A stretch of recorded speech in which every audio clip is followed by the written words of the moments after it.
Blackwood Manor stood silent, shrouded in darkness. It was a stormy night. Rain lashed against the windows.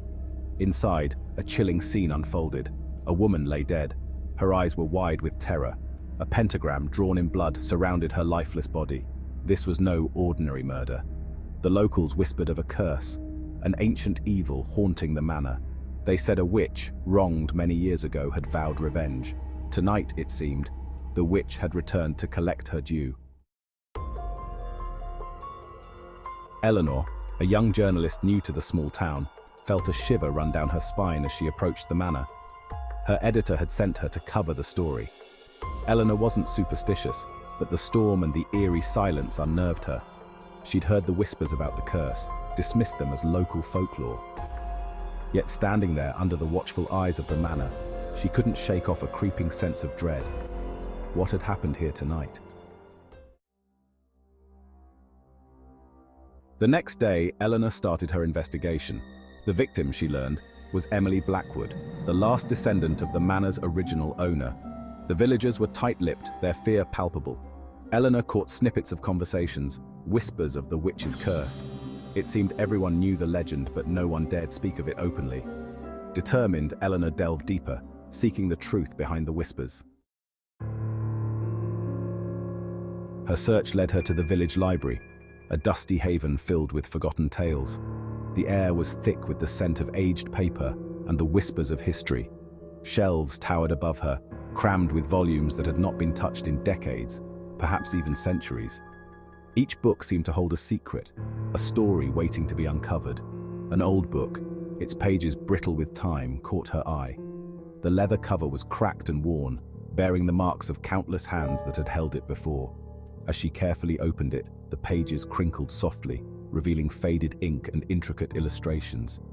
It was a relic from another era, a portal to the past. It spoke of a witch, Isabel, and her connection to Blackwood Manor. The illustrations depicted a woman with fierce eyes and a determined expression, surrounded by symbols of power and mystery. Blackwood Manor loomed in the background, shrouded in darkness and secrets.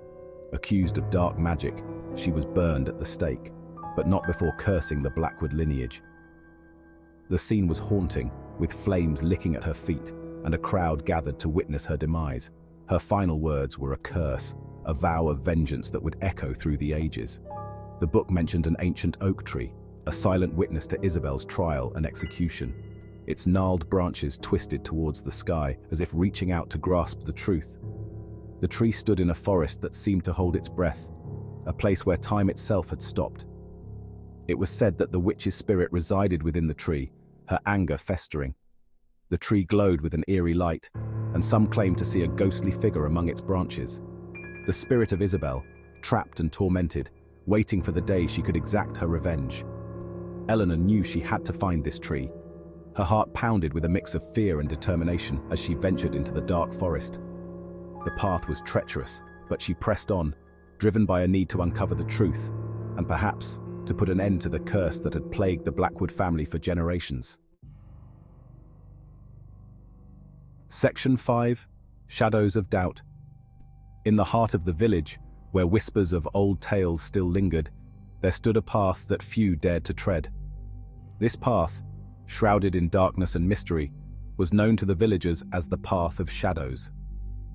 The ancient oak stood on a hill overlooking the village, its gnarled branches reaching towards the sky like skeletal fingers. This tree was not just any tree, it was a sentinel, a silent witness to the village's darkest secrets and untold stories. As Eleanor approached, she felt a cold presence. The air around her seemed to thicken, and her breath became visible in the chilling atmosphere. Each step she took was accompanied by an increasing sense of dread. The air grew thick with a palpable sense of malice. The fog swirled around her, obscuring her vision and making the familiar path seem foreign and treacherous. Dark clouds gathered overhead, casting an even deeper shadow over the already dim forest. Was it the wind whistling through the leaves, or did she hear a whisper, a faint cackle? The sounds seemed to come from all directions, making it impossible to pinpoint their source. Her heart raced as she strained to listen, trying to discern reality from her own fears. Eleanor noticed strange symbols carved into the tree trunk, symbols she recognized from the book, symbols of dark magic. Doubt gnawed at her. These markings were not just random, they were deliberate, filled with intent and power. She traced the lines with her fingers, feeling a strange energy emanating from them. Could the legends be true?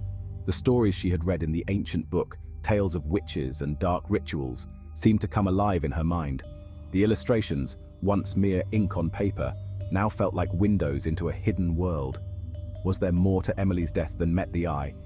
The graveyard, with its silent tombstones and lingering shadows, held more questions than answers. Eleanor's mind raced with possibilities. Had Emily uncovered something she shouldn't have? Was her death a warning, a consequence of delving too deep into the village's dark past? The shadows of doubt loomed large, casting a veil over the truth. Section 6. A Glimmer of Hope. Days turned into weeks. Eleanor pieced together the legend of Isabel. Accused by a jealous suitor, Jonathan Blackwood, Isabel was condemned on false charges. Her pleas of innocence were ignored, her pleas for mercy unanswered. Jonathan Blackwood, the book revealed, was the ancestor of none other than Emily. Could this be the revenge Isabel swore? Eleanor felt a glimmer of hope. If she could prove Isabel's innocence, perhaps she could appease the spirit and end the curse. Section 7. The Ritual. Time was running out. The air was thick with tension, and the forest seemed to hold its breath, waiting for what was to come. The villagers were becoming increasingly agitated. Their fear and anger were palpable, a volatile mix that threatened to explode at any moment. They had lost faith in the old ways, and their desperation was growing. Another storm was brewing, mirroring the night of Emily's death. The sky was a canvas of dark, swirling clouds, and the air crackled with the promise of thunder.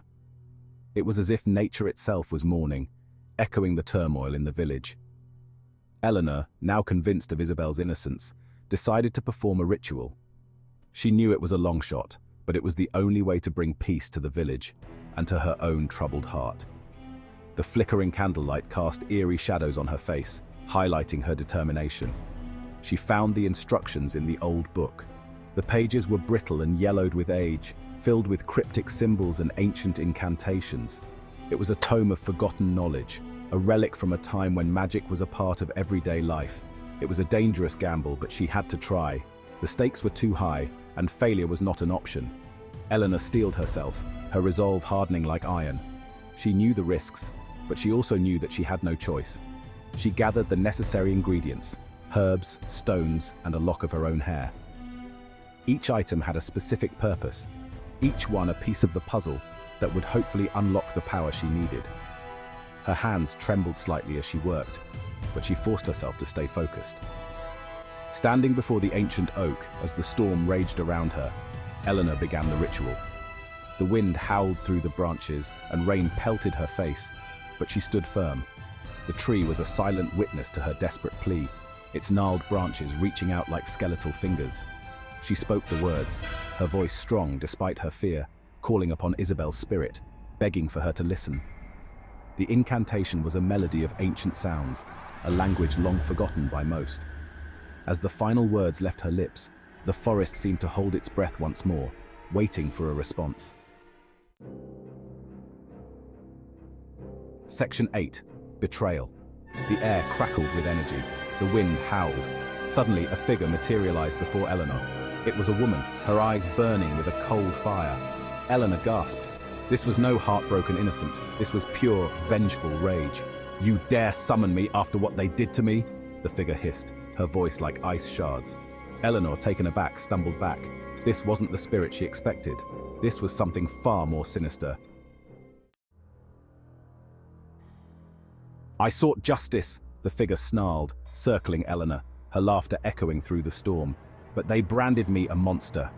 Now they will pay, every last one of them." Fear coiled in Eleanor's stomach. She had been wrong, terribly wrong. "But Emily," Eleanor choked out, "she was innocent." The witch stopped circling, her laughter dying down. She leaned in close, her breath cold on Eleanor's cheek. Innocent? She was a Blackwood, and they will all pay for their ancestors' sins. Eleanor's fear morphed into a steely resolve. This creature, this Isabel, was no better than the villagers who condemned her. She had become the very monster they believed her to be. Eleanor wouldn't let her hurt anyone else. Their sins are not hers to bear, Eleanor stated, her voice gaining strength. You were wronged, Isabel, but this isn't justice. This is vengeance, cold and cruel. It ends now. Eleanor stood her ground, her gaze unwavering, defying the witch's fury. Isabel snarled, her anger palpable. The wind whipped around them, the ancient oak groaning under the force of the storm. "You think you can stop me?" she shrieked. "I am Isabel! I am vengeance!" But as she lunged, a searing pain shot through her. The ancient oak, bathed in blinding light, pulsed with power. Isabel writhed, her scream swallowed by the wind. "No!" she roared, her voice filled with despair. "This is not over! I will return!" Then with a final agonizing shriek, she vanished. The storm subsided as quickly as it had begun. Eleanor stood there, drenched and trembling, but safe. The ancient oak stood silent, its fury spent. The curse was broken. But a chilling realization dawned on Eleanor. Isabel was gone, but her rage, her thirst for vengeance, lingered. Eleanor knew, with a certainty that chilled her to the bone, that this wasn't the end. Isabel's vow echoed in the silence, a chilling promise. The witch would return, and when she did, her revenge would be swift and merciless.